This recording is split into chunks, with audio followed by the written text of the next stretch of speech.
조선 팔도의 인재를 한눈에 꿰뚫어 본다는 일인지야 만인상지인 영의정. 김명회 대감은 성품이 소탈하면서도 학식과 안목이 깊기로 정평이 난 인물이었습니다. 나라의 기운이 날로 쇠하고 북방의 소란이 잦아지는 형국의 잠을 이루지 못하던 그는 어느 화창한 봄날 허름한 삼배옷에 갓근도 떨어진 헌갓을 눌러쓰고 도성밖 유람을 나섰습니다. 말이 좋아 유람이지 실상은 조정의 눈을 피해 진짜 인재를 찾기 위한 암행이나 다름없었습니다. 남대문 근처의 북적이는 저작거리에 들어선 김명회는 입술을 바르르 떨며 주막 앞에 멈춰 섰습니다. 그는 평생을 고고한 선비로 살아온 터라 서민들의 생활에 익숙하지 않았습니다. 자리에 앉자마자 습관적으로 헛기침을 하더니 주모를 불러 세웠습니다. 이복의 주모. 여기 가장 좋은 자리에 자리를 깔고 소고기는 필히 밭을 갈지 않은 암소로 골라 육질이 연한 놈으로 한 상 내오게. 그리고 술은 작년 가을에 빚어 땅에 묻어둔 중력고가 있으면 좋겠군. 주모는 행색이 남루한 노인이 거드름을 피우는 꼴을 보더니 코웃음을 쳤습니다. 에구머니나 영감님, 어디서 양반 흉내를 내시는 모양인데 여긴 소고기 육전 파는 집이 아니라 시래기 국밥 파는 집이에요. 돈 없으면 저기 개천가에 가서 물이나 마시고 오시든지. 그리고 중력고는 무슨 얼어 죽을 중력고예요? 막걸리 한 사발도 감지덕지 하셔야지. 김명회는 아차 싶어 급히 고개를 숙이며 푼돈 몇 장을 내밀었습니다. 허허, 내가 잠시 정신이 나갔나 보오. 그저 속이 든든한 국밥 한 그릇이면 족하니 어서 주시게. 그는 머쓱해진 마음을 달래며 국밥을 기다리는데 저 멀리 다리 밑에서 소란스러운 소리가 들려왔습니다. 10살 남짓해 보이는 아이들이 떼를 지어 몰려다니는데 그중 단연 눈에 띄는 아이가 하나 있었습니다. 얼굴은 뗏물로 얼룩져 검댕이 투성이요. 입은 옷은 어디서 주워온 것인지 소매가 다 달아해진 누더기였습니다. 그런데 그 아이가 시장통의 욕심쟁이 쌀전 상인 감룡이와 입씨름을 벌이고 있는 것이 아니겠습니까? 이보시오, 감룡아재. 어제 우리 막동이가 아재네 집 마당 쓸어주고 받은 게 고작 이 썩은 감자 2알입니까? 아재는 양심도 소금에 절여 드셨소? 아니, 이놈의 거지가 어디서 대드느냐? 마당이나 제대로 쓸었어야지. 이놈이 내 쌀자루를 건드렸을지도 모르는데. 감자 2알 준 것도 내 자비심이다. 감룡이가 씩씩거리며 몽둥이를 들자 한결이라고 불리는 그거지. 아이는 눈 하나 깜짝하지 않고 대거리했습니다. 허허 아재여. 내 눈이 보배인데 아재네 집곡간 뒤쪽 쥐구멍으로 쌀알이 줄줄 새는 건 못 보셨나?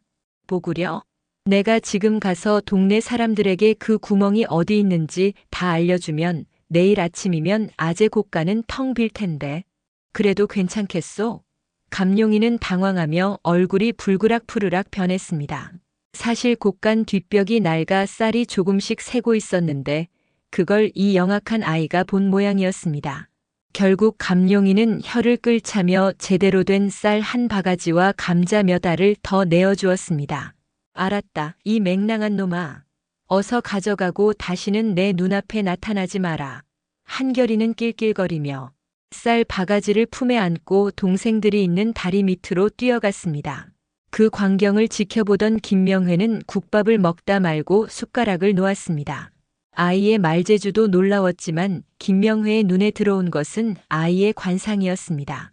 아니, 저 아이의 눈은 호랑이의 눈매에 콧날은 마치 힘차게 뻗은 산맥과 같구나. 귀의 모양새를 보니 만인의 소리를 담을 그릇이고 걷는 품새는 마치 땅을 호령하는 사자 같지 않은가. 저런 귀격이 어찌 저런 누더기를 걸치고 있단 말인가. 김명회는 홀린 듯이 아이를 따라갔습니다. 다리 밑에는 추위와 배고픔에 떨고 있는 대여섯 명의 아이가 모여 있었습니다. 그중 가장 어린 칠복이가 콜록거리며 가쁜 숨을 내쉬고 있었습니다. 한결이는 방금 얻어온 쌀로 죽을 쓰기 위해 분주히 움직였습니다. 형아, 배고파. 근데 나 몸이 너무 추워. 칠복이가 떨리는 목소리로 말하자 한결이는 자신이 신고 있던 낡은 집신을 벗어 칠복이의 작은 발에 신겨주었습니다. 그리고는 자신의 해진 저고리를 벗어 아이의 몸을 감싸 안았습니다. 조금만 참아, 칠복아. 이 형님이 맛있는 쌀죽을 끓여줄 테니까. 이거 먹으면 감기 같은 건 획 하고 날아갈 거야. 내가 누군지 잊었어?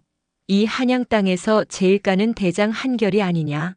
한결이는 정작 자신은 호청 차림으로 찬바람을 맞으면서도 칠보기의 머리를 쓰다듬으며 밝게 웃어 보였습니다.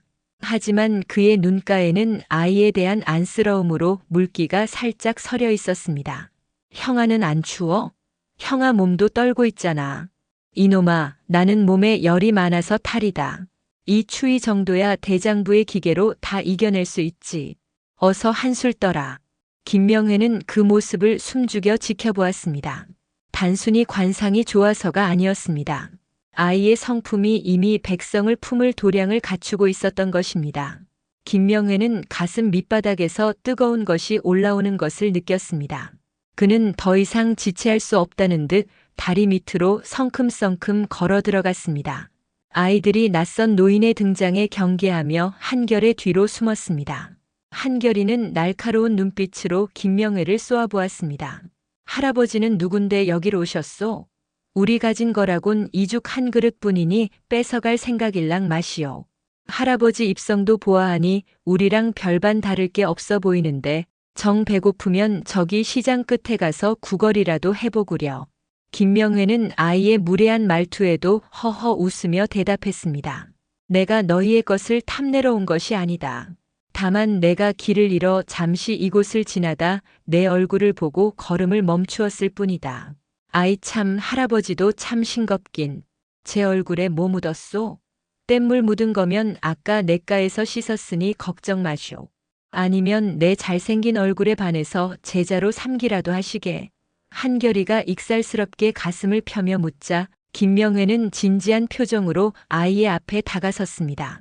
그리고는 주변을 살피더니 누구도 예상치 못한 행동을 했습니다. 일국의 영의정이자 만인의 존경을 받는 김명회가 시장통 거지 아이인 한결 앞에 무릎을 꿇은 것입니다. 아니 할아버지, 왜 이러슈? 미쳤소? 사람들이 보면 내가 할아버지 괴롭히는 줄 알 거 아니오. 어서 일어나시오. 한결이는 소스라치게 놀라며 김명회를 일으켜 세우려 했습니다. 하지만 김명회는 바닥을 짚은 채 단호하고 떨리는 목소리로 말했습니다. 아니다. 나는 미친 것이 아니다. 나는 오늘에서야 이 나라의 앞날을 보았다. 너의 눈 속에 담긴 기상은 장차 이 나라를 도탄에서 구할 영웅의 그것이요. 너의 마음씨는 백성을 먹여 살릴 성군의 보좌역이 될 자격이 충분하다. 소생은 김명회라 하오. 비록 지금은 누더기를 걸치고 있으나 그대의 큰 뜻을 알아보고 미리 예를 갖추는 것이니 부디 이 절을 받으시오. 김명회는 정중하게 머리를 숙여 아이에게 절을 올었습니다. 지나가던 사람들이 이 기괴한 광경을 보고 하나둘 모여들기 시작했습니다. 거지 아이에게 무릎을 꿇은 미친 노인이라는 수군거림이 들려왔지만 김명회의 귀에는 아무것도 들리지 않았습니다. 오직 눈앞에 이 비범한 아이를 어떻게 나라의 동량으로 키워낼 것인가 하는 생각뿐이었습니다. 할아버지, 정말 이상한 사람이네. 내 이름이 한결인 건 어떻게 알았소? 그리고 김명회라니, 그건 저기 대궐 높은 곳에 계신 영의정 어른 성함 아니오? 어디서 그런 높으신 분 이름을 함부로 판답니까? 한결이는 어처구니 없다는 듯 뒷머리를 극적였습니다. 허허, 이름이야 누구나 쓸 수 있는 것이 아니냐. 하지만 내가 너에게 하는 제안은 진심이다. 너 나와 함께 가지 않겠느냐? 너의 그 비범한 재주를 다리 밑에서 썩히기엔 이 나라가 너무도 아프다. 너를 가르치고 닦아 세상을 호령하는 용으로 만들어주마. 한결이는 김명회의 진지한 눈빛을 마주했습니다. 그동안 수많은 사람이 자신을 벌레 보듯 무시하거나 발길질을 했지만 이 노인의 눈빛은 달랐습니다. 그 안에는 깊은 존경과 기대, 그리고 형언할 수 없는 따뜻함이 담겨 있었습니다. 저기 할아버지, 그럼 나랑 같이 있는 이 동생들도 다 같이 배불리 먹여줄 수 있소? 나만 잘 먹고 잘 사는 건 죽어도 싫단 말이오. 그렇고 말고 너를 따르는 이 아이들 모두에게 따뜻한 잠자리와 배부른 음식을 약속하마. 한결이는 잠시 고민하는 듯 하더니 칠보기의 손을 잡고 결심한 듯 고개를 끄덕였습니다. 좋소. 믿져야 본전이지. 할아버지가 사기꾼이면 내 이 집신으로 뺨을 한 대 때려줄 테니 그리 아쇼. 자, 갑시다. 이렇게 해서 한양 도성을 발칵 뒤집어 놓은 영의정과 거지 아이의 기묘한 동행이 시작되었습니다. 김명회는 일어서며 아이의 어깨를 감싸 안았습니다. 그의 손은 떨리고 있었지만 가슴 속에는 나라를 구할 희망의 불꽃이 타오르고 있었습니다. 이 장차 나라를 구할 아이가 세상 밖으로 걸어 나오는 순간이었습니다. 도성에서도 손꼽히는 웅장한 기와집 앞에 선 한결이는 입을 다물지 못했습니다. 소슬대문의 높이가 어찌나 높은지 고개를 뒤로 바짝 젖혀야 끝이 보일 지경이었습니다. 대문 앞을 지키던 하인들은 남루한 노인과 거지 아이들이 몰려오자 눈살을 찌푸리며 막아섰습니다. 이런 고약한 놈들을 보았나? 여기가 어디라고 감히 발을 들이느냐? 어서 물러나지 못할까? 덩치 큰 하인이 소리를 지르며 한결이의 어깨를 밀치려 하자 뒤에 서 있던 김명회가 갓을 고쳤으며 앞으로 나섰습니다. 그는 품속에서 영의정의 직인이 찍힌 서찰을 꺼내 보였습니다. 하인들은 사색이 되어 그 자리에 넙죽 엎드렸습니다. 아이고 대감마님, 소인들이 눈이 멀어 상전도 알아보지 못했습니다. 죽여주옵소서. 김명회는 엄한 목소리로 하인들을 꾸짖었습니다. 내 오늘 귀한 손님들을 모셔왔으니 당장 안채 옆에 깨끗한 방을 마련하고 씻을 물을 준비하거라. 그리고 이 아이들에게 비단은 아니더라도 가장 질 좋은 무명옷을 내어주도록 해라. 한결이는 휘황찬란한 집 안으로 들어서면서도 기죽지 않고 좌우를 두리번거렸습니다. 정원 한가운데 놓인 커다란 수석과 잘 가꿔진 소나무를 보더니 툭 한마디를 던졌습니다. 할아버지, 이 집 주인은 참 욕심쟁이인가 보오. 마당에 이런 돌덩이를 갖다 놓고 뭐 한답니까? 나라면 저 자리에 무라도 심어서 애들 배를 채워주겠소. 그 말에 옆을 지나던 행랑아범 득칠이가 기가 막힌다는 듯 대꾸했습니다. 이놈아, 저 돌이 얼마나 귀한 보석인 줄 알기나 하느냐? 대감마님의 고결한 성품을 상징하는 물건이거늘 물을 심다니 당치도 않다. 득칠이는 투덜거리며 한결이를 커다란 나무 욕조가 있는 방으로 안내했습니다. 따뜻한 물이 담긴 욕조를 본 한결이는 눈을 동그랗게 떴습니다. 평생 냇가에서 찬물로 고양이 세수나 하던 그에게 김이 모락모락 나는 목욕물은 생경하기만 했습니다. 여보시오 아재. 여기다 나를 넣고 삶으려는 건 아니겠지? 내가 비록 깡말랐어도 뼈가 억세서 국물 맛은 별로일 거요. 득칠이는 헛웃음을 터뜨리며 한결이의 옷을 강제로 벗기기 시작했습니다. 이 녀석아, 삶기는 누가 삶는다는 말이냐? 대감마님의 명이니 어서 씻기나 해라. 내 몸에서 나는 냄새 때문에 마당의 꽃들이 다 시들 지경이다. 한참을 씨름한 끝에 한결이가 목욕을 마치고 밖으로 나왔습니다. 검댕이를 벗겨내고 빗질을 마친 소년의 모습은 가히 경이로웠습니다. 햇살 아래 드러난 한결이의 얼굴은 맑은 옥처럼 빛났고 그 눈매는 깊은 호수처럼 고요하면서도 총기가 넘쳤습니다. 김명회가 예견했던 대로 거지 누더기 속에 감춰져 있던 용의 자태가 비로소 드러난 것입니다. 새 옷을 갈아입고 어색한 걸음으로 복도를 걷던 한결이는 우연히 뒷마당 연못가에 서 있는 한 소녀를 발견했습니다. 하얀 소복처럼 단아한 연분홍 치마 저고리를 입은 소녀는 책을 읽다 말고 고개를 들어 한결이를 바라보았습니다. 그녀의 이름은 설화 김명회의 먼 친척벌 되는 집안의 딸로 부모를 여의고 김대감의 보살핌 아래 이곳에서 지내고 있었습니다. 누구시기에 이 깊은 내당까지 들어오셨나요? 처음 뵙는 분 같은데. 설화의 목소리는 은쟁반에 옥굿을 굴러가듯 청아했습니다. 한결이는 순간 숨이 멎는 듯한 기분을 느꼈습니다. 다리 밑에서 욕쟁이 할멈이나 드센 거린들만 보아온 그에게 설화는 마치 하늘에서 내려온 선녀 같았습니다. 한결이는 저도 모르게 옷매무새를 가다듬으며 짐짓 점잖은 척 대답했습니다. 나는 오늘부터 이 집에서 지내게 된 한결이라 하오. 그쪽은 여기서 꽃이랑 대화라도 하는 중이었소? 얼굴이 꽃보다 고우니 꽃들이 시샘해서 말도 안 걸겠구려. 설화는 한결의 엉뚱하고도 능청스러운 말에 그만 웃음보를 터뜨렸습니다. 소매자락으로 입을 가리고 웃는 그녀의 모습에 한결의 심장은 북소리처럼 두근거렸습니다. 참으로 입담이 좋으신 도령님이시네요. 하지만 대감마님 댁에서는 그리 함부로 말씀을 하시면 곤란하답니다. 저는 설화라고 해요. 앞으론 자주 뵙겠네요. 설화가 살짝 고개를 숙여 인사를 하고 멀어지자 한결이는 한참 동안 그 자리에 멈춰 서서 그녀의 뒷모습을 바라보았습니다. 가슴 한구석이 간질간질한 것이 평생 느껴보지 못한 묘한 기분이었습니다. 그날 저녁 김명회는 한결이를 불러 정성껏 차려진 상 앞에 앉혔습니다. 하얀 쌀밥이 고봉으로 담겨 있고 기름진 생선구이와 갖가지 산해진미가 상다리가 휘어지게 차려져 있었습니다. 한결이는 침을 꿀꺽 삼켰지만 선뜻 숟가락을 들지 못했습니다. 왜 그러느냐? 배가 고프지 않은 게냐? 어서 들거라. 너를 위해 특별히 준비한 것이니. 김명회가 인자하게 권하자 한결이는 숟가락을 들었다가 다시 내려놓았습니다. 그리고는 갑자기 소매 안에서 꼬질꼬질한 주머니 하나를 꺼냈습니다. 그는 상 위에 놓인 고기 한 점과 떡 몇 개를 조심스럽게 주머니에 담기 시작했습니다. 너 지금 무엇을 하는 게냐? 음식이 모자라면 더 달라고 하면 될 것을 어찌 품속에 숨기려 하느냐? 김명회의 물음에 한결의 눈시울이 붉게 달아올랐습니다. 항상 당당하고 장난기 가득하던 소년의 목소리가 가늘게 떨렸습니다.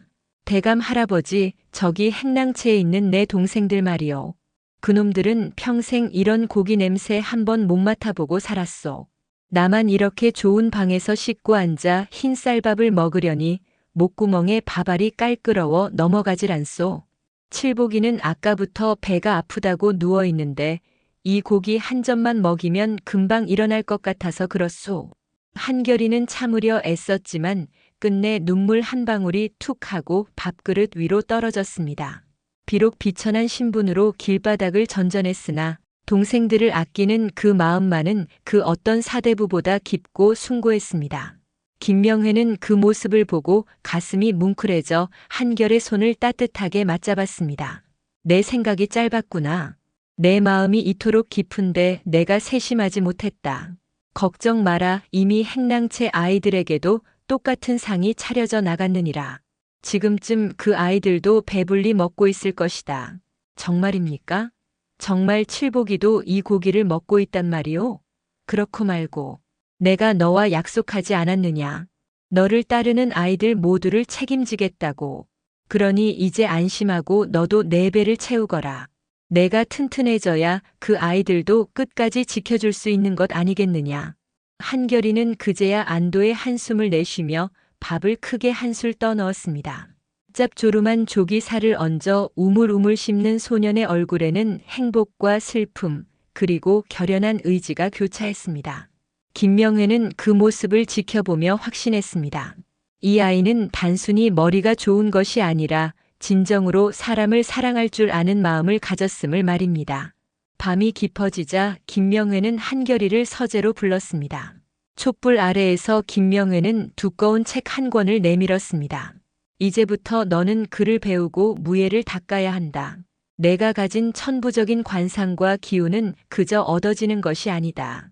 스스로 갈고 닦지 않으면 그것은 그저 길가에 굴러다니는 돌멩이와 다를 바 없느니라. 할 수 있겠느냐? 예, 할아버지. 시켜만 주십시오.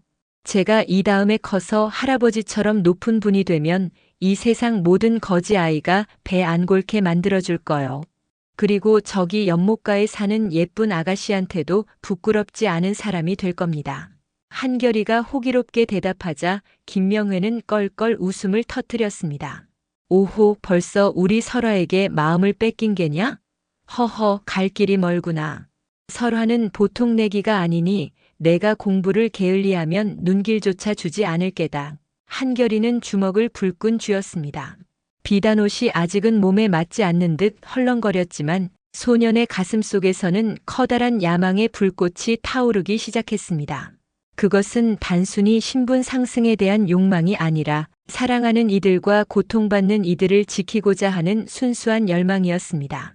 하지만 평화로운 시간도 잠시 어둠 속에서 김명회의 집을 감시하던 정체모를 그림자들이 움직이기 시작했습니다. 영의정이 거지 아이를 데려다 양자로 삼으려 한다는 소문은 이미 대궐 안팎으로 퍼져나가 시기 어린 눈총을 받고 있었던 것입니다.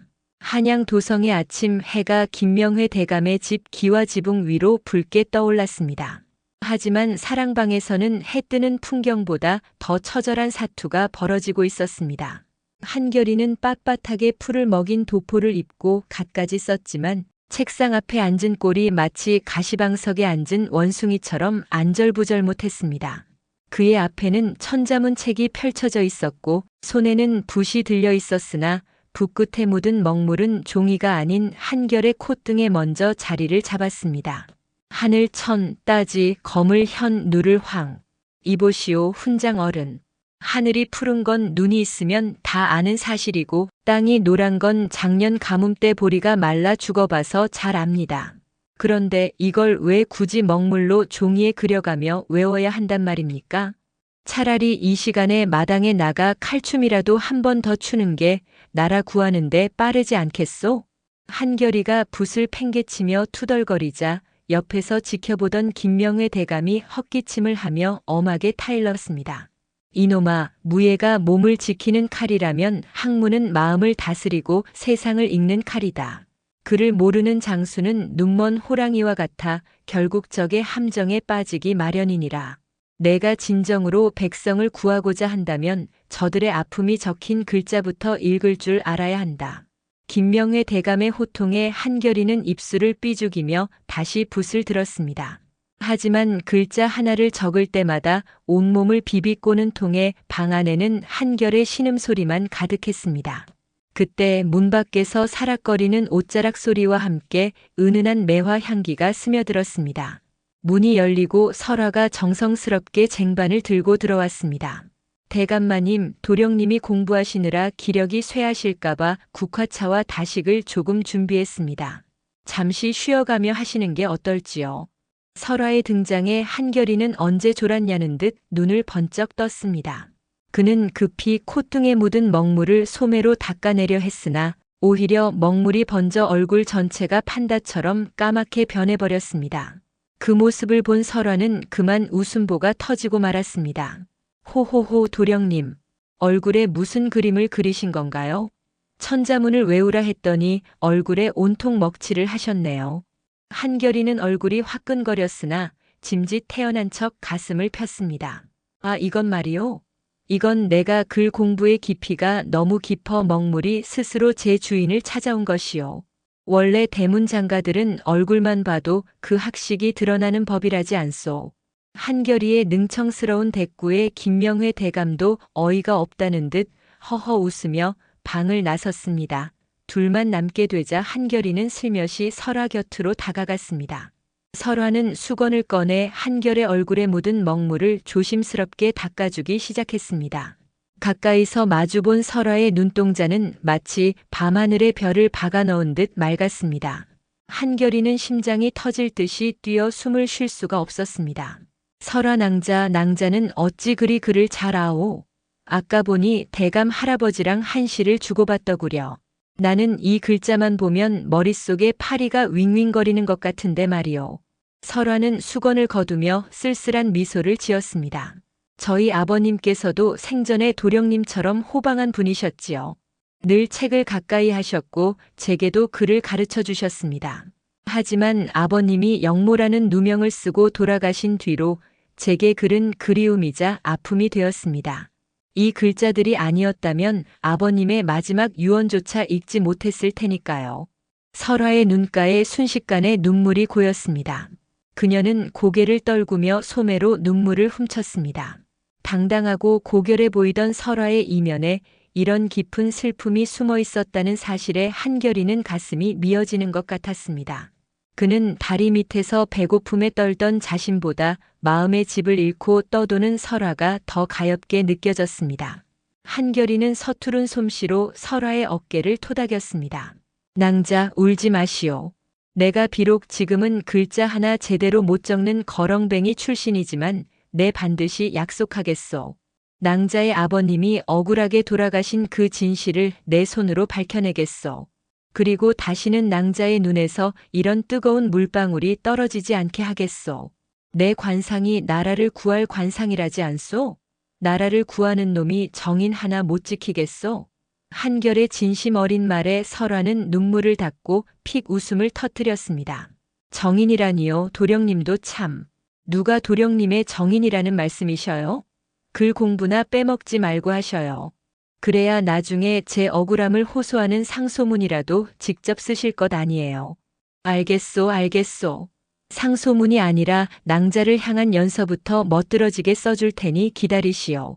오늘부터 이 한결이가 붓을 꺾지 않고 저 천자문을 다 씹어 먹어버릴 테니. 한결이는 큰 소리를 쳤지만 설화가 나간 뒤 다시 펼쳐진 책을 보자마자 하품이 터져 나왔습니다. 하지만 그는 입술을 깨물며 붓을 다시 잡았습니다. 누군가를 지키고 싶다는 마음이 이토록 강한 동기부여가 될 줄은 자신도 몰랐습니다. 한편 대궐 안의 분위기는 심상치 않았습니다.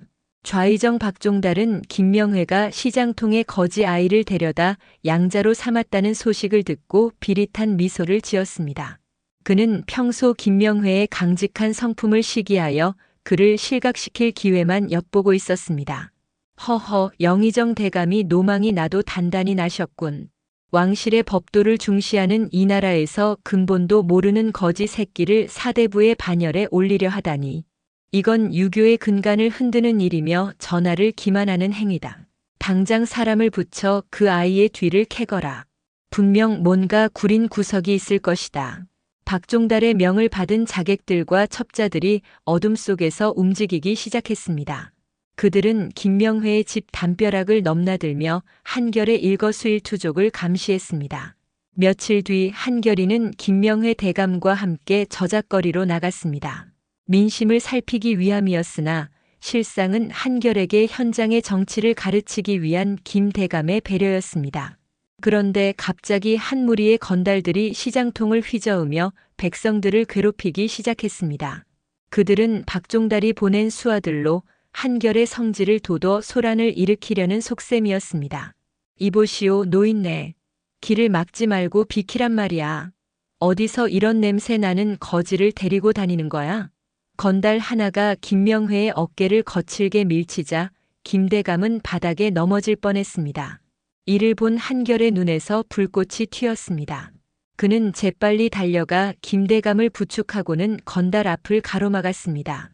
야, 이 돼지 기름에 절인 놈들아. 너희는 부모도 없느냐? 이 어른이 누군 줄 알고 함부로 손을 대는 거야? 당장 사과하지 않으면 내 놈들의 콧구멍을 하나로 합쳐주겠다. 한결의 으름장에 건달들은 비웃으며 칼을 뽑아들었습니다. 저작거리는 순식간에 비명소리와 함께 아수라장이 되었습니다. 김명회는 한결을 말리려 했으나 한결은 이미 시장 바닥에 굴러다니던 몽둥이 하나를 집어들고 날렵하게 몸을 날렸습니다. 다리 밑에서 똥개들한테 밥그릇 뺏기지 않으려고 배운 실력이다, 이놈들아. 받아라, 거지표 몽둥이 찜질. 한결이는 마치 춤을 추듯 현란한 몸놀림으로 건달들의 공격을 피하며 그들의 급소를 정확히 가격했습니다. 평소에 훈련받은 무예와 길거리에서 익힌 실전 감각이 합쳐져 가히 압도적인 위력을 발휘했습니다. 순식간에 건달들은 바닥을 기며 살려달라고 빌었습니다. 지켜보던 백성들은 환호성을 질렀으나 김명회의 표정은 어두웠습니다. 이것이 박종달의 함정임을 직감했기 때문입니다. 아니나 다를까 멀리서 관군들이 소란을 진압한다는 명목으로 달려오고 있었습니다. 한결아, 멈춰라. 어서 이곳을 피해야 한다. 김명회의 외침에도 불구하고 관군들은 이미 한결을 포위했습니다. 그들 뒤로 박종달의 신복인 포도청 종사관이 거만하게 걸어 나왔습니다. 영의정 대감의 양자라더니 결국 천안 근성은 버리지 못했나 보군. 대낮에 도성 한복판에서 민간인을 폭행하고 소란을 피웠으니 이 아이를 포도청으로 압송하겠다. 한결이는 분노에 차주먹을 쥐었으나 자신 때문에 곤경에 처한 김명회 대감의 얼굴을 보고는 순순히 포승주를 받았습니다. 포도청으로 끌려가는 한결의 뒷모습을 보며 김명회는 입술을 꽉 깨물었습니다. 그리고 멀리서 이 광경을 지켜보며 눈물을 흘리는 설화의 모습이 한결의 가슴에 비수처럼 꽂혔습니다. 이제 겨우 빛을 보려던 거지 소년의 운명 앞에 거대한 폭풍우가 몰아치고 있었습니다. 차갑고 축축한 기운이 뼛속까지 스며드는 포도청의 지하 감옥은 대낮임에도 쥐죽은 듯 고요했습니다. 한 평도 안 되는 좁은 사방엔 볏짚 몇 단만이 흩어져 있었고 천장에서 떨어지는 낙숫물 소리만이 정막을 깨고 있었습니다. 불과 며칠 전만 해도 영의정 대감댁의 따뜻한 아랫목에서 글을 읽던 한결이는 다시 차가운 바닥으로 내팽개쳐진 자신의 처지가 못내 서글펐습니다. 하지만 그는 무너지지 않았습니다. 김명회 대감이 일러준 대로 진정한 장수는 곤경 속에서 그 기계가 드러나는 법이라 믿었기 때문입니다. 한결이가 무릎을 세우고 앉아 눈을 감고 있을 때 옆방에서 쿨럭거리는 기침 소리와 함께 누군가 말을 걸어왔습니다. 이복에 새로 들어온 애송이. 보아하니 비단 옷가지를 걸친 게 높은 집 자제분 같은데 어찌 이런 똥구덩이까지 흘러들어왔나? 죄목이 뭔가? 혹시 예쁜 처자 담장이라도 넘다가 들킨 겐가? 한결이가 눈을 떠보니 옆방 창살 사이로 앞니가 두억에 빠진 노인이 실실 웃으며 자신을 바라보고 있었습니다. 노인의 몰골은 말이 아니었으나 눈빛만은 기괴할 정도로 번뜩였습니다. 담장을 넘은 게 아니라 길거리에서 못된 짐승들을 좀 때려잡아 주었소. 그게 여기 법으론 죄가 된다니 기가 막힐 노릇 아니오? 영감님은 무슨 일로 여기 계신 거요? 노인은 제 무릎을 탁 치며 껄껄 웃었습니다. 나 말인가? 나는 한양 도성에서 나를 모르면 간첩이라 불리던 전설의 대도 귀신발이네. 남들은 내가 보석이나 금덩이를 훔친 줄 알지만 사실 나는 저기 좌상 박종달의 집 곳간에서 쌀가마니를 좀 빼돌려 굶주린 백성들에게 나눠준 것뿐이라네. 그런데 그 째째한 영감이 나를 여기까지 처박아둔 게 벌써 3년일세. 한결이는 노인의 말에 호기심이 생겨 창살 가까이 다가갔습니다. 좌상 박종달의 집을 털었단 말이오? 거긴 개미 한 마리 못 지나갈 정도로 경비가 삼엄하다던데 대단하시구려. 대단하긴 무에 대단한가. 늙어서 발이 무거워지는 바람에 담벼락을 내려오다 엉덩방아를 찧어서 잡힌 걸세. 그 소리에 잠자던 개가 짖는 바람에 망신도 그런 망신이 없었지. 내가 그때 엉덩이만 안 아팠어도 지금쯤 낙동강에서 뱃놀이나 하고 있을 텐데 말이야. 노인의 익살스러운 무용담에 한결이는 잠시 시름을 잇고 웃음을 터뜨렸습니다. 거지 시절 다리 밑에서 형님들과 농담을 주고받던 기억이 떠올라 가슴 한구석이 훈훈해졌습니다.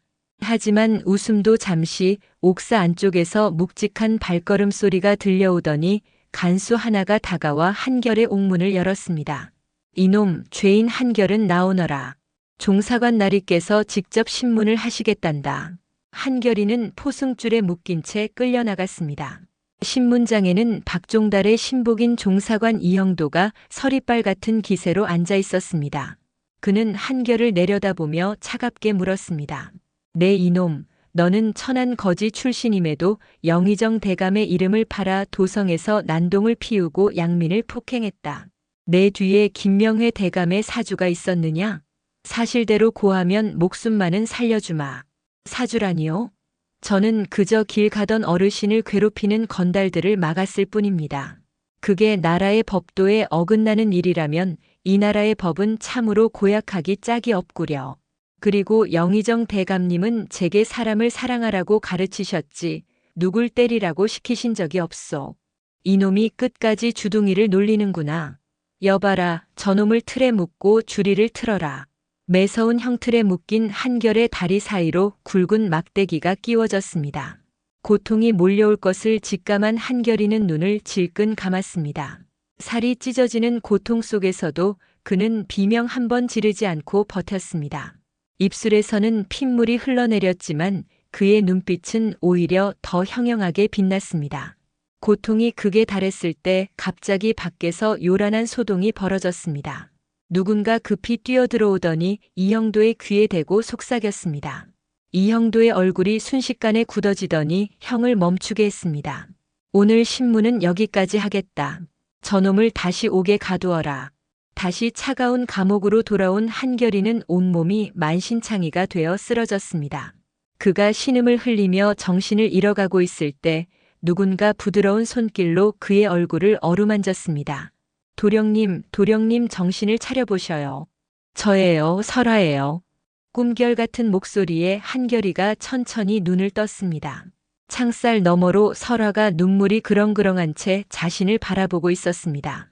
그녀는 간수에게 집안 대대로 내려오던 소중한 비녀까지 뇌물로 주고 몰래 들어온 것이었습니다.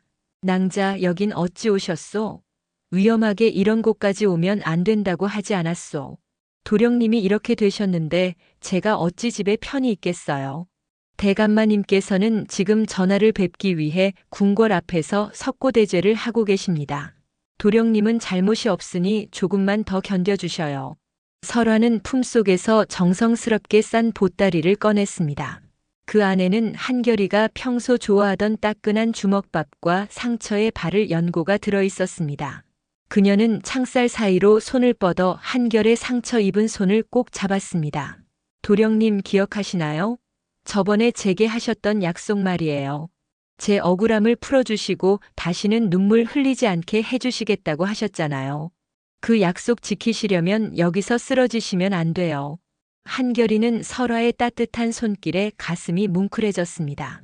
평생을 혼자 살아남기 위해 발버둥 쳤던 소년에게 자신을 위해 목숨을 걸고 찾아와준 여인의 존재는 무엇보다 큰 힘이 되었습니다. 한결이는 애써 미소를 지으며 그녀의 손을 고쳐 잡았습니다. 걱정 마라 낭자. 내 관상이 나라를 구할 관상이라 하지 않았소? 이까진 매질에 꺾일 내가 아니오. 낭자가 준 이 밥 먹고 기운 차려서 내 반드시 당당하게 저 문을 걸어 나갈 것이오. 그러니 낭자도 그만 울고 돌아가시오. 낭자의 눈물 한 방울이 내 종아리 100대보다 더 아프오. 한결의 말에 설화는 참았던 눈물을 터뜨리며 고개를 끄덕였습니다. 두 사람의 손은 창살 사이에서 떨어질 줄 몰랐습니다. 어두운 지하 감옥에 핀 애절한 연정은 차가운 공기를 따스하게 감싸 안았습니다. 한편 대궐 안은 태풍 전야와 같았습니다. 김명회 대감은 하얀 소복을 입고 궁궐 문 앞에 엎드려 있었습니다. 전하, 신 김명회가 목숨을 걸고 아뢰옵니다. 저 아이는 비록 천한 출신이나 그 기상과 도량은 이 나라의 대들보가 되기에 충분한 인재이옵니다. 간신들의 모함에 눈이 멀어 나라의 보배를 꺾지 마옵소서. 만약 저 아이에게 죄가 있다면 그를 가르친 이 늙은 신의 죄인이 신의 목을 치시고 저 아이만은 살려주옵소서. 김명회의 피 맺힌 절규는 궁궐 담장을 넘어 어린 임금의 귀에 닿았습니다.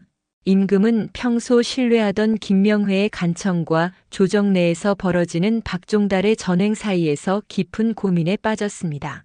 그날 밤 임금은 미행을 결심했습니다. 김명회가 그토록 극찬한 아이가 대체 어떤 인물이기에 일국의 영의정이 목숨을 거는지 직접 확인하고 싶었던 것입니다. 임금은 신분을 숨기고 포도청 감옥을 향해 발걸음을 옮겼습니다. 이제 한결의 운명은 임금과의 짧은 만남에 달려있게 되었습니다.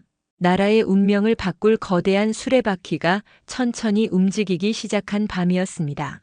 깊은 밤 도성의 소란이 잦아들 무렵 포도청 감옥의 육중한 문이 소리 없이 열렸습니다. 횃불의 흔들림을 따라 두 명의 사내 은밀하게 안으로 걸어 들어왔습니다. 앞선 이는 평범한 유생의 옷차림을 하고 있었으나 그 걸음걸이와 꼿꼿한 자세에서는 감출 수 없는 고귀한 기운이 뿜어져 나왔습니다. 그가 바로 신분을 숨기고 이곳을 찾은 조선의 어린 왕 이헌이었습니다. 왕은 코를 찌르는 악취와 눅눅한 공기에 잠시 미간을 찌푸렸습니다. 하지만 이내 마음을 다잡고 한결이가 갇힌 옥사 앞으로 다가갔습니다. 옆방의 귀신발 영감은 인기척에 눈을 비비며 일어났습니다. 어이구, 이 밤중에 웬 귀공자가 이런 흉한 곳을 다 오셨나? 보아하니 저기 저 맹랑한 꼬맹이를 보러 온 모양인데 혹시 도령님도 저놈한테 돈이라도 떼었소? 아니면 저놈이 담장 넘다 떨어뜨린 신발이라도 찾아주러 온 거요? 귀신발의 농에 왕은 당황한 기색 없이 부드럽게 대답했습니다. 돈을 떼인 것은 아니나 저 아이가 가졌다는 비범한 재주를 확인하러 왔소. 영감님은 이 늦은 시간까지 잠도 들지 않고 입담이 좋으시구려. 말씀 마쇼. 여기 침상이 워낙 딱딱해서 등 가죽이 배겨 잠이 와야 말이지. 거기 샌님 나가는 길에 저기 간수 녀석한테 술 한 사발만 넣어달라고 전해주면 내가 아주 유용한 담넘기 비법 하나 가르쳐 줄 텐데. 어떠쇼? 왕궁 담장도 껌껌한 밤엔 내 손바닥 아니라니까. 왕은 귀신발의 엉뚱한 제안에 헛웃음을 터뜨렸습니다. 일국의 왕 앞에서 궁궐 담장 넘는 법을 가르쳐 주겠다니 참으로 기가 막힌 해악이 아닐 수 없었습니다. 왕은 잠시 미소를 지은 뒤 창살에 기대어 잠든 한결을 가만히 내려다보았습니다.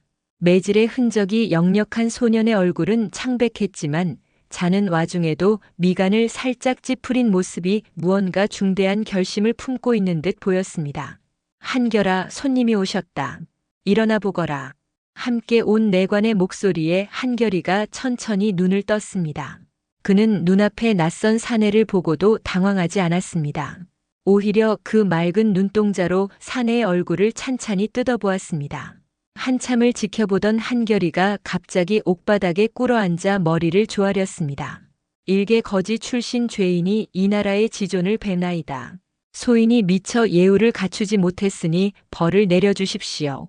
왕은 깜짝 놀라 뒤로 한 걸음 물러섰습니다. 내관 또한 사색이 되어 한결을 바라보았습니다. 내가 어찌 내 신분을 알아보았느냐? 나는 분명 평범한 선비의 차림을 하고 있거늘. 한결이는 고개를 들고 왕의 눈을 똑바로 응시했습니다.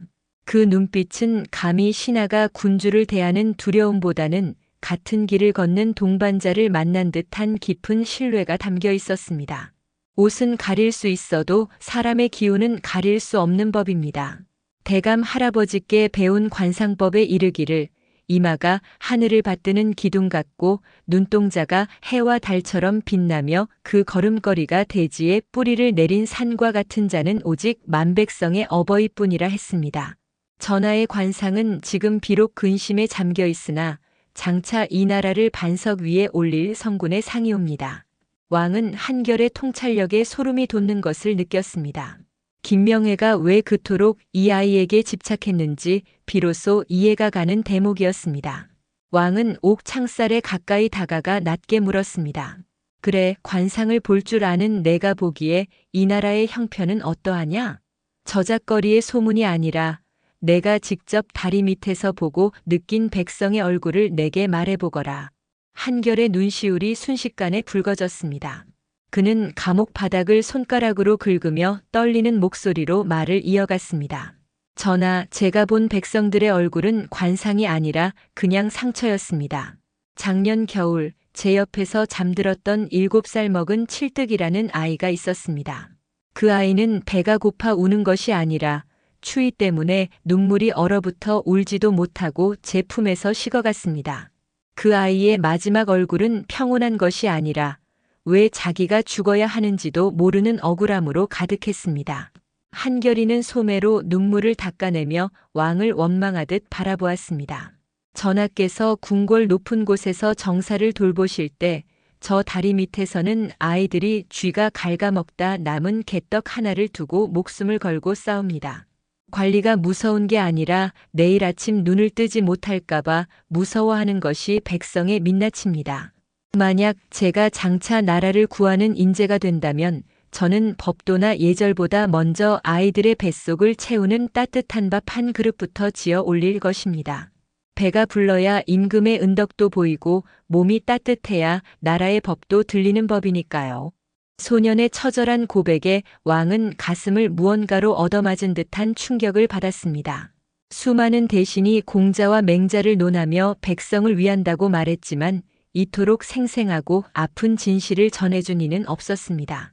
왕은 창살 너머로 손을 뻗어 한결의 어깨를 잡으려다 멈췄습니다. 왕의 손등 위로 한결의 눈물 한 방울이 떨어졌습니다. 그것은 군주와 백성이 처음으로 진심으로 교감하는 순간이었습니다. 내가 미안하구나. 칠득이라는 아이를 지켜주지 못한 것도 너를 이런 차가운 곳에 머물게 한 것도 모두 짐의 부덕이다. 하지만 약속하마. 내가 말한 그 따뜻한 밥 한 그릇이 모든 백성에게 돌아가는 세상을 내가 너와 함께 만들어가겠다. 왕의 목소리는 단호하고 결연했습니다. 한결이는 다시 한번 절을 올리며 미소 지었습니다. 그 미소는 거지 소년의 것이 아니라 이미 나라의 미래를 짊어진 장수의 것이었습니다. 왕이 감옥을 떠나려 할 때 한결이가 조심스럽게 한 가지 청을 올렸습니다. 전하, 한 가지만 더 여쭈어도 되겠습니까? 저를 믿어주신 김대감님과 저를 위해 비녀까지 내어준 설화 낭자에게는 아무런 해가 없게 해주십시오. 모든 책임은 저에게 있으니 저만 벌하여 주시고 그분들은 부디 평안케 해주십시오. 왕은 뒤를 돌아보며 인자하게 웃었습니다. 걱정 마라. 보석은 흙탕물 속에 있어도 그 빛을 잃지 않는 법이다. 내가 너라는 보석을 닦아 쓸 터이니 너는 그저 내 뜻을 굽히지 말고 기다리거라. 왕이 사라진 뒤 감옥 안에는 다시 정적이 찾아왔습니다. 귀신발 영감은 자는 척하다가 슬그머니 눈을 뜨고 한결을 바라보았습니다. 이봐, 꼬맹이. 아까 그 샌님이 보통 분이 아니신 것 같던데 도대체 누구길래 내가 그렇게 넙죽절을 하냐? 혹시 전설 속의 신령님이라도 나타난 거야? 한결이는 벽에 머리를 기대며 힘없이 웃었습니다. 영감님, 신령님보다 더 무섭고도 고마운 분이요. 아마 내일부턴 영감님도 이 감옥에서 술 대신 쌀밥을 구경하게 될지 모르겠구려. 다음 날 아침 도성에는 경천동지할 소식이 전해졌습니다. 영의정 김명회와 좌의정 박종달이 대궐에서 격렬한 논쟁을 벌이던 중 왕이 직접 어사화를 내리며 한결을 사면하고 특별과거 시험에 응시할 자격을 부여했다는 소문이었습니다. 박종달은 분노로 몸을 떨었습니다. 그는 한결의 신분을 집요하게 파고들어 결정적인 약점을 잡아내려 혈안이 되었습니다. 하지만 그가 찾아낸 사실은 오히려 그를 파멸로 몰아넣을 거대한 반전의 서막이었습니다. 한결이의 목에 걸려있던 낡은 은장도가 과거 사라진 명망, 높은 가문의 징표임이 서서히 드러나기 시작한 것입니다. 설화는 김명회의 집 마당에서 하늘을 보며 기도했습니다. 한결이 돌아올 것이라는 믿음과 그와 함께 시작될 새로운 운명에 대한 설렘으로 그녀의 두 뺨은 복사꽃처럼 붉게 물들었습니다. 포도청의 육중한 문이 열리고 한결이가 찬란한 아침 햇살 속으로 걸어 나왔습니다. 며칠간의 옥고로 초췌해진 기색이 역력했으나 그의 눈빛만은 처음 다리 밑에서 김명회, 대감을 만났을 때보다 훨씬 깊고 단단해져 있었습니다. 문 밖에는 김명회 대감과 행랑아범 득칠이 그리고 한결을 따르던 거지 동생들이 목이 빠지게 기다리고 있었습니다. 형아, 우리 형아 나왔다. 칠복이가 짧은 다리로 달려와 한결의 품에 안겼습니다. 한결이는 허허 웃으며 아이를 번쩍 들어 올렸습니다. 뒤따라온 다른 아이들도 한결의 옷자락을 붙잡고 눈물을 훔쳤습니다. 김명회 대감은 인자한 미소를 지으며 한결의 어깨를 툭툭 쳤습니다. 고생 많았다. 내가 견뎌낸 고통이 결코 헛되지 않을 것이다. 전하께서 너를 믿으시니 이제 너는 더 이상 길바닥의 거지가 아니라 이 나라의 기둥이 될 준비를 해야 한다. 대감 할아버지, 심려를 끼쳐드려 죄송합니다. 오간에서 많은 것을 보고 배웠습니다. 이제는 제가 할아버지를 지켜드릴 차례입니다. 한결의 늠름한 말에 김명회는 흡족한 듯 고개를 끄덕였습니다. 집으로 돌아가는 길 저작거리 백성들은 한결을 향해 박수를 치며 환호했습니다. 영의정이 무릎을 꿇었던 거지 소년이 임금의 사면까지 받았다는 이야기는 이미 전설이 되어 있었습니다. 집에 도착하자마자 소동이 벌어졌습니다. 한결의 거지 동생들이 이제는 어엿한 양반과 식구처럼 지내게 되었는데 이 아이들이 비단 옷을 입고 점잖은 척을 하려니 여간 우스꽝스러운 게 아니었습니다. 특히 득칠이가 아이들에게 예법을 가르친다며 마당에 줄을 세워놓고 으름장을 놓는 풍경은 장관이었습니다. 자, 고개를 꼿꼿이 들고. 양반은 비가 와도 뛰지 않는 법이다. 그리고 밥을 먹을 때는 쩝쩝 소리를 내면 안 돼. 알겠느냐? 아재, 그럼 배고파 죽겠는데 밥을 살금살금 씹으란 말이오? 그건 밥에 대한 예의가 아니지. 칠복이가 입술을 삐죽이며 대거리하자 옆에 있던 만드기가 거들었습니다. 맞소. 소리가 나야 맛이 나는 법인데 양반들은 참 피곤하게 사오. 나는 그냥 고기 한 점 크게 베어 물고 꺽하고 트림하는 게 제일 좋소. 득칠이는 뒷목을 잡으며 한숨을 내쉬었습니다. 그 광경을 지켜보던 한결이와 설화는 마주보며 웃음을 터뜨렸습니다. 한결이는 문득 설화의 얼굴을 가만히 바라보았습니다. 옥에서 만났을 때보다 수척해진 그녀의 모습에 가슴 한구석이 아려왔습니다. 낭자, 나 때문에 마음고생이 심했구려. 얼굴이 반쪽이 되었소. 도령님이 무사히 돌아오셨으니 이제 다 나았습니다. 그런데 도령님, 옥에서 가져오신 그 물건은 무엇인가요? 설화가 가리킨 것은 한결이 소중하게 품고 있던 낡은 보따리였습니다. 한결이는 보따리를 풀어 옥에서 귀신발 영감이 건네준 낡은 은장도 하나를 꺼냈습니다. 귀신발 영감은 나가기 직전 한결의 관상을 다시 한번 보더니 품속 깊이 숨겨두었던 이 칼을 건네주며 말했습니다. 이 칼은 원래 임금님이 하사하신 보검의 조각으로 만든 것이니 주인을 찾아주라는 유언과도 같은 말과 함께였습니다. 김명회 대감이 그 은장도를 건네받아 살펴보더니 갑자기 손을 부르르 떨기 시작했습니다. 대감의 눈이 경악으로 물들었습니다. 아니, 이 문양은, 이것은 15년 전 북방을 호령하다 영모의 누명을 쓰고 멸문지화를 당했던 이도진 장군의 가문 징표가 아니냐. 충용이라는 글자가 새겨진 이 은장도는 장군께서 아들이 태어나면 주려고 맞춘 유일한 물건이다. 한결아, 내가 정녕 이도진 장군의 혈육이란 말이냐? 장군이라니요? 제 아버지는 그저 술주정뱅이의 길가에서 돌아가신 분으로 알고 있었습니다. 한결의 목소리가 떨렸습니다. 김명회는 눈물을 흘리며 한결의 손을 꽉 잡았습니다. 아니다.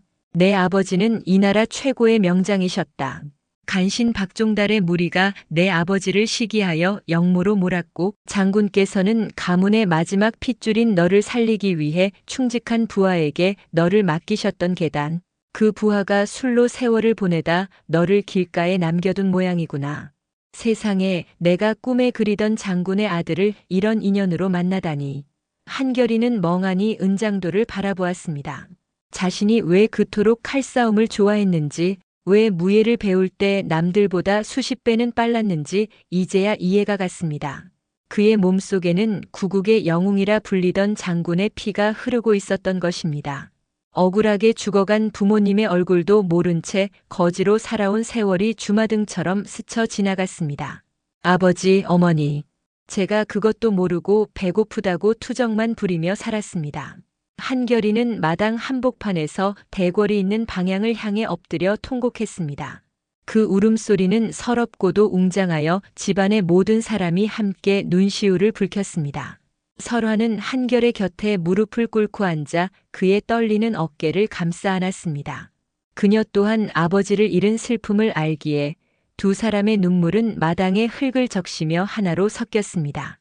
하지만 슬퍼할 겨를도 없었습니다. 북방에서 파죽지세로 밀고 내려오는 여진족의 침략 소식이 도성에 당도한 것입니다. 적의 규모는 예상을 뛰어넘어 이미 평양성 인근까지 도달했다는 긴박한 전갈이었습니다. 조정은 공포에 휩싸였고 겁쟁이 대신들은 피난을 가야 한다며 목소리를 높였습니다. 그때 소복을 입은 한결이가 김명회 대감과 함께 입궐했습니다. 한결이는 임금 이원 앞에 당당히 서서 은장도를 내보였습니다. 전하, 소신 이한결입니다. 역신으로 몰려 죽어간 이도진 장군의 아들로서 이제 아버지의 검을 들고 북방의 적들을 막아내고자 합니다. 제게 군사를 주십시오. 제 목숨을 바쳐 이 나라의 강토를 지키고 아버지의 명예를 되찾겠습니다. 어린 임금은 한결의 눈에서 타오르는 불꽃을 보았습니다. 그것은 복수심이 아니라 진정으로 나라를 사랑하고 백성을 구하고자 하는 장수의 기백이었습니다. 좋다. 이도진 장군의 아들이 살아있었다니 이보다 더한 천군만만이 어디 있겠느냐. 내가 너에게 보검을 내리고 북도 방어사로 임명하노니 가서 이 나라를 구하라. 한결이가 출정 준비를 마쳤을 때 설화가 달려와 그의 말고삐를 잡았습니다. 그녀는 밤새 정성껏 수놓은 붉은 주머니를 한결의 허리춤에 달아주었습니다. 도령님, 아니 장군님. 반드시 살아 돌아오셔야 합니다. 장군님이 돌아오시는 날 제가 가장 고운 옷을 입고 마중 나가겠습니다. 제 마음은 언제나 장군님과 함께할 것입니다. 설화의 애절한 눈빛에 한결이는 그녀의 손을 꼭 쥐었습니다. 낭자, 내 관상은 죽을 상이 아니라 나라를 구할 상이라고 하지 않았소. 이 주머니 속에 낭자의 마음을 담아 반드시 승전보를 들고 오겠소. 그때는 낭자와 평생을 함께하겠다고 약속하리다. 말에 올라탄 한결은 군사들을 이끌고 북쪽으로 향했습니다. 누더기를 걸쳤던 소년의 등 위로 이제는 위험 있는 장수의 갑옷이 번뜩였습니다. 길가에 모인 백성들은 장군 한결의 이름을 연호하며 눈물로 배웅했습니다. 거지 아이에서 나라의 희망이 된 한결. 그의 앞에는 수십만의 적군과 보이지 않는 적 박종달의 음모가 기다리고 있었습니다. 조선의 운명을 건 거대한 전투가 이제 막 시작되려 하고 있었습니다. 북방의 매서운 칼바람은 살을 에일 듯이 차가웠으나 함경도 평원 위에 집결한 의병과 관군의 기세는 그보다 더 뜨겁게 타오르고 있었습니다. 한결이는 아버지 이도진 장군이 남긴 은장도를 가슴에 품은 채 높은 언덕 위에서 적진을 내려다보았습니다. 적군은 수만의 대군을 이끌고 파죽지세로 밀려오고 있었으나 한결의 눈에는 그들의 약점이 훤히 보였습니다. 그것은 바로 자만심과 보급노의 취약함이었습니다. 한결이는 곁에 선 장수들과 자신의 거지 동생들을 불러 모았습니다.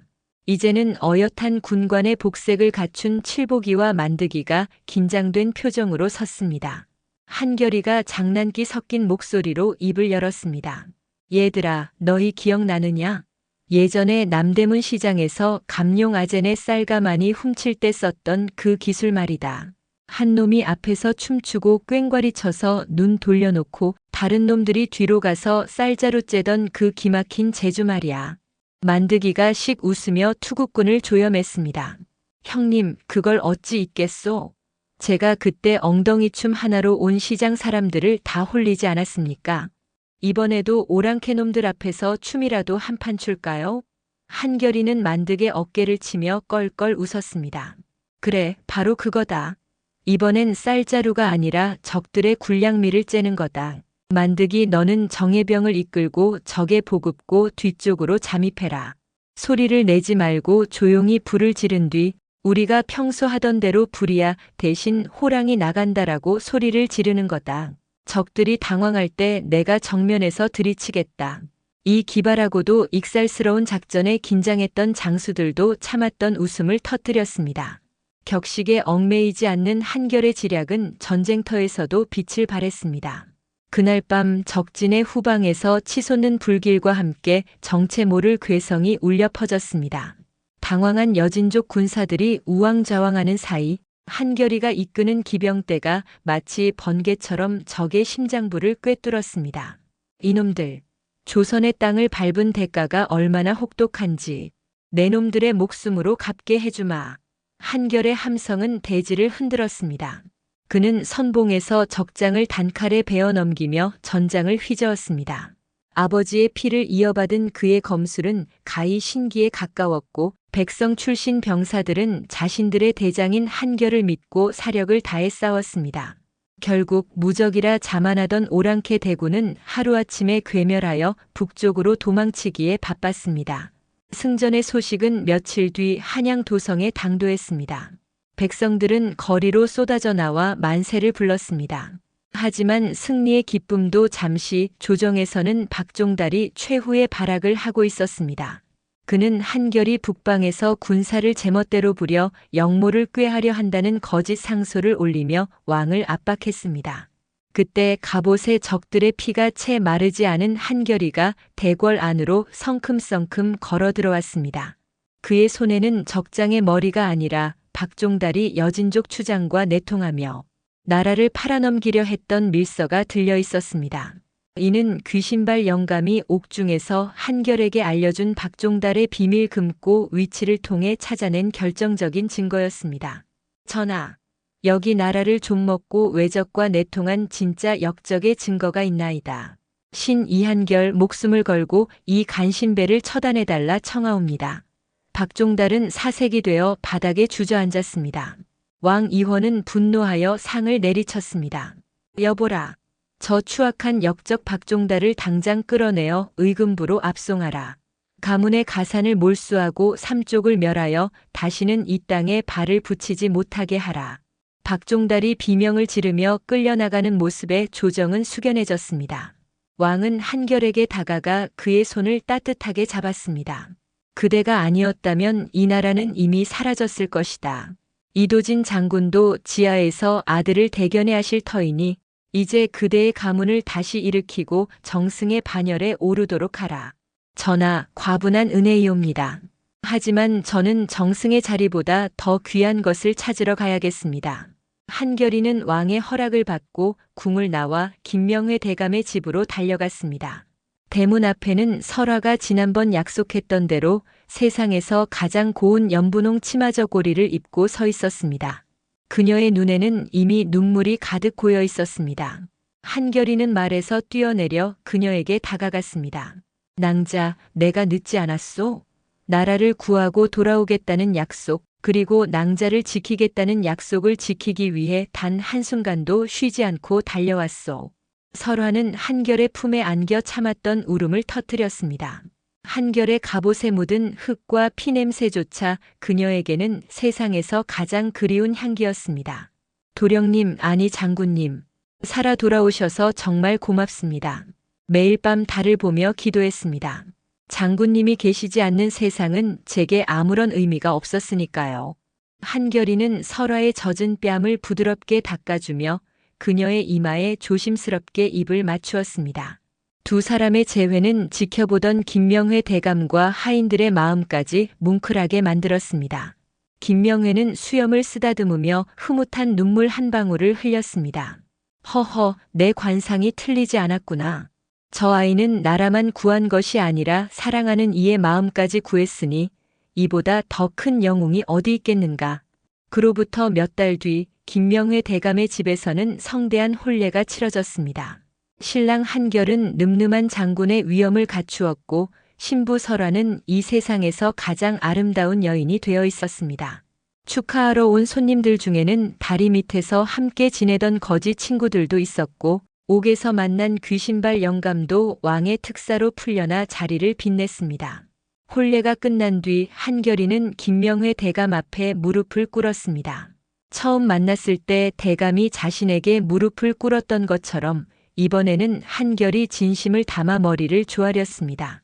아버지, 저를 길바닥에서 거두어 사람으로 만들어주시고 나라를 사랑하는 마음을 가르쳐 주셔서 감사합니다.